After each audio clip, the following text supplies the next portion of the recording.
दोस्तों, आप लोगों के बहुत सारे कमेंट आ रहे थे कि एनपीसीआई से मैप किया गया बैंक हम किस तरीके से बदले, और बहुत से लोगों ने ये भी कहा कि डीबीटी के लिए हमने पहले दूसरे बैंक को लिंक किया हुआ था, अब बैंक बदलवा दिया है, फिर भी यूआईडीआई के वेबसाइट पे वही शो हो रहा है, जबकि एनपीसीआई ने इसको अपडेट नहीं किया है और पीएफएमएस जो है वो बता रहा है कि डीबीटी लिंक नहीं है। पीएफएमएस के बारे में डिटेल्स में हमने आपको लोगों को जानकारी दिया भी है कि पीएफएमएस और डीबीटी होता क्या है, क्या कनेक्शन है इन दोनों का। तो वो वीडियो आप लोग अगर नहीं देखे हैं तो डिस्क्रिप्शन बॉक्स में या फिर चैनल पर जाकर देख लीजिए, आई बटन में भी लिंक दे दूंगा, आप लोगों को समझ में आ जाएगा कि पीएफएमएस और डीबीटी होता क्या है।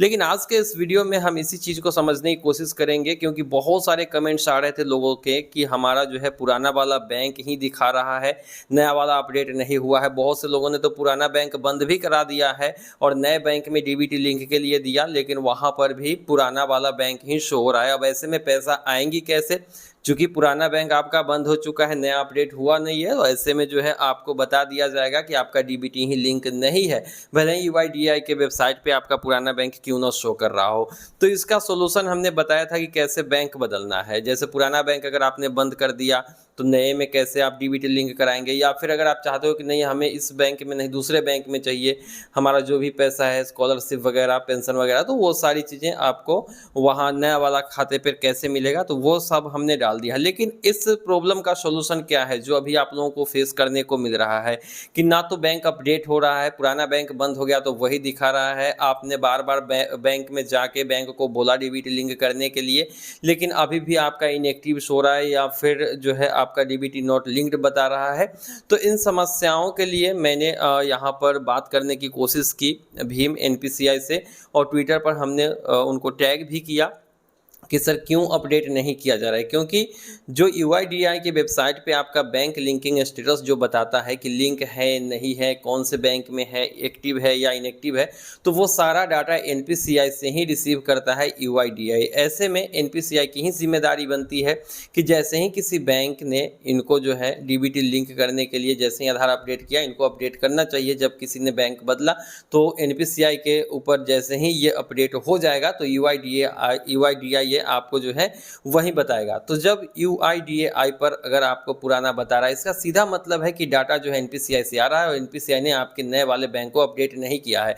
और जब आप ब्रांच जाइएगा तो ब्रांच वाले आपको बोलेंगे कि हमने तो यहाँ से आपका कर दिया है लिंक, और ऐसे में वो लोग इतना ही बताएंगे कि आपका जो है आधार लिंक कर दिया है। और ऐसा ही होता है जब पहली बार में किसी भी तरीके की समस्या नहीं होती है, जब पुराना बैंक मान लो कि पहली बार अगर आपका कोई बैंक लिंक हुआ होगा डीबीटी के लिए, तो उसमें कोई परेशानी नहीं आई होगी। इसका सीधा मतलब है कि बैंक की तरफ से कोई गलती नहीं होती है। बैंक जो है आपका डीबीटी के अपडेट के लिए बैंक वहां से जो भी प्रोसेस है वो कर देता है, लेकिन एनपीसीआई इसको अपडेट नहीं करती है, जिसका खामियाजा यूजर्स को भुगतना पड़ता है। और बहुत से ऐसे लोग हैं जिन्होंने अपना बैंक बदला है, लेकिन 1 महीना 2 महीना 3 महीने के बाद भी बैंक नहीं बदल रहा है। तो एनपीसीआई की तरफ से प्रॉब्लम है, लेकिन एनपीसीआई से जब हमने बात करी ट्विटर के ऊपर तो उन्होंने कहा कि बैंक से कांटेक्ट करिए। अब बैंक आप 1000 बार जाइए, बैंक यही बोलेगा कि आपका ऑलरेडी लिंक हो चुका है। तो दोस्तों, इस समस्या का एक ही समाधान है कि आप ट्विटर पर जाइए, एनपीसीआई को टैग करिए, उनको ट्वीट करिए, उनको डीएम करिए, या फिर उनको कॉल करिए, या फिर ईमेल करिए। देखिए, ईमेल के जरिए आप एनपीसीआई को ईमेल तो कर सकते हैं, उन्होंने दिया हुआ है ऑप्शन, लेकिन ईमेल का कोई रिप्लाई नहीं होता है। हमने ये करके देख लिया है। तो बेहतर होगा कि अगर आपका किसी पुराने बैंक में डीबीटी लिंक है तो नए वाले बैंक में आप डीबीटी लिंक करने की कोशिश मत करिए, क्योंकि अपडेट ही नहीं हो रही है। इस समस्या का एकमात्र समाधान है। और अगर आपने बैंक बंद करा दिया है और पुराने वाले बैंक में ही शो रहा है और नया वाला बैंक में लिंक नहीं हो रहा है, तब आपको जो है किसी पेमेंट बैंक में, जैसे पेटीएम पेमेंट बैंक हो गया, एयरटेल पेमेंट बैंक हो गया, उन सब बैंक में घर बैठे ही डीबीटी के लिए अप्लाई करना चाहिए, ताकि बैंक जो है वहाँ से काफ़ी आसानी से बदल जाती है।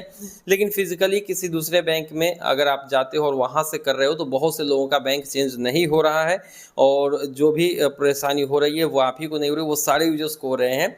बहुत सारी प्रॉब्लम आ रही है। कमेंट सेक्शन एक बार आप खंगालेंगे तो आप लोगों को आइडिया लग ही जाएगा। तो मैंने एक यहाँ पर प्रोसेस बताने की कोशिश करी है कि आप लोग बैंक बदलिए नहीं अगर पुराना बैंक आपका ऑलरेडी चल रहा है तो, और अगर बदलना है तो फिर पेमेंट बैंक्स वगैरह को बदलिए, क्योंकि वहाँ पर जल्दी से अपडेट हो जाता है। लेकिन किसी और जैसे बैंक ऑफ बड़ौदा से SBI में जाना है, SBI से bank of Baroda, PNB, HDFC इस सब में जाना है, तो यहाँ पर दिक्कत हो रही है सभी यूजर्स को। तो बेहतर है कि आप लोग बैंक ना बदले। अगर बदल दिया है आपने या फिर पुराना बैंक बंद कर दिया है तो फिर परेशानी होने वाली है, अपडेट नहीं हो रही है NPCI की तरफ से, और NPCI की ये प्रॉब्लम है। तो उम्मीद है कि इस छोटे से वीडियो में आप लोगों के जो प्रॉब्लम थे उसका सोल्यूशन मिल गया होगा और आप लोगों को आइडिया लग गया होगा कि ये परेशानी क्यों आ रही है। कोई भी सवाल है लिखेंगे कमेंट सेक्शन में। मिलते हैं हम किसी नई वीडियो में। दीजिए इजाज़त। Thank you.